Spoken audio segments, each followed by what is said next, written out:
राम। आज का साईं वचन बाबा कहते हैं, मेरे बच्चे, जब मनुष्य के जीवन में विपत्ति आती है तो वह उसे अपने सारे रिश्तों की सच्चाई पता चलती है कि कौन उसका कितना अपना है, कौन ने उसके उस दुख भरे समय में, उस कष्ट भरे समय में साथ निभाया और किसने उसका साथ छोड़ दिया। लेकिन जब हमारे जीवन में दुख और चुनौती हमारे जीवन में आती हैं तो बस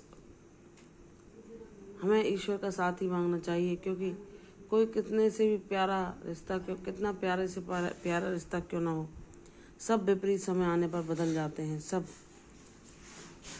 के व्यवहार परिवर्तित हो जाते हैं, सबका नज़रिया बदल जाता है।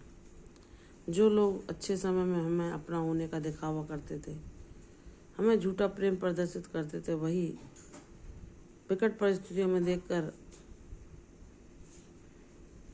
हमसे जी चुराने लगते हैं, अपने रास्ते बदल लेते हैं।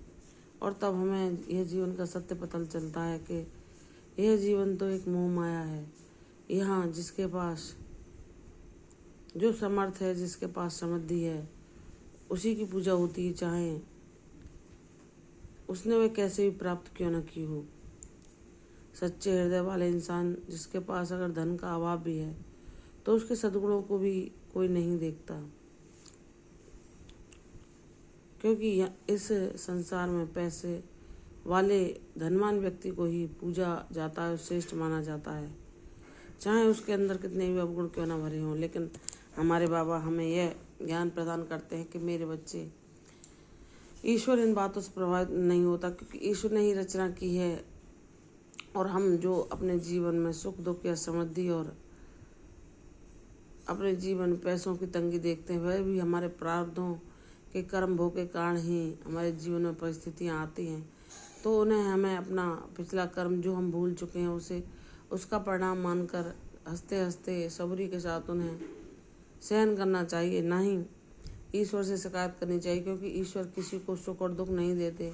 हमारे अपने ही कर्म होते हैं जो हमें परिणाम स्वरूप सुख दुख में भाषित होते हैं, जो हमने पिछले जन्म में कर्म किए और जिन्हें हम भूल गए, वही हमारे इस जीवन में हमारे सुख दुख के रूप में प्रकट होते हैं। बाबा कहते हैं, मेरे बच्चे, जब तुम जान जाते हो कि यह जीवन मोह माया है, तो फिर तुम किसी भी रिश्ते से कोई लगाव और आस उम्मीद नहीं रखते। तुम सिर्फ उस सदगुरु के आगे अपना बता सुनाते हो, उसकी ही सहायता मांगते हो और उससे ही हर उम्मीद रखते हो।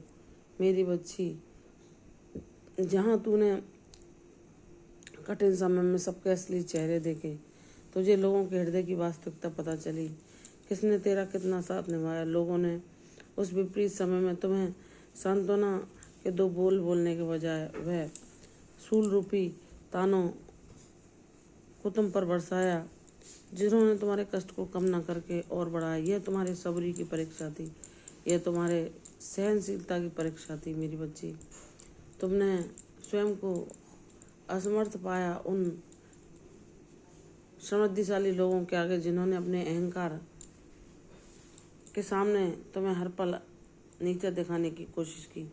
लेकिन मेरी बच्ची, जिस पर मेरा हाथ होता है, जो मेरा प्रिय होता है, जो मेरे दिखाए मार्ग पर चलता है, उसे किसी को कुछ साबित करने की आवश्यकता नहीं पड़ती।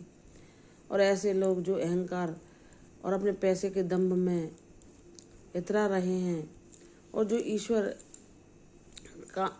को नहीं जान पाते, भले ही वह कितने भी पुण्य कर्म क्यों ना करें, वे उन्हें उनके दूसरे जीवन में सुख के रूप में तो मिल सकते हैं, लेकिन ईश्वर का सानिध्य, ईश्वर का अनुभव हर किसी को मिल पाना संभव नहीं। वह ईश्वर की कृपा के द्वारा ही संभव होता है। तो मेरी बच्ची, यह न जानो कि तुमने जितने दुख और संघर्ष झेले वह यूं ही चले जाएंगे। जब तुमने उन दुख भरी घड़ियों में हर पल उस परमात्मा को पुकारा है, तो वह तुम्हें तुम्हारी हर कठिनाई और भवसागर से पार लगाकर तुम्हें तुम्हारी मंजिल तक पहुंचा कर ही दम लेगा।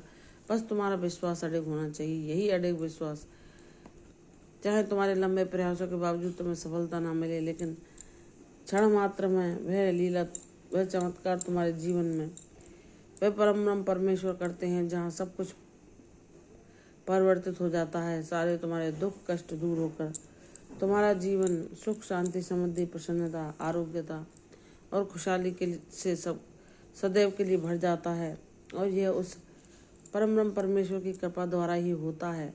तो हमें सदैव उनके प्रति अपना आभार व्यक्त करते रहना चाहिए। सदैव उनसे प्रार्थना करनी चाहिए कि हे मेरे साईनाथ, मुझे सद्मार्ग दिखाना, मुझे सत्कर्म करना सिखाना।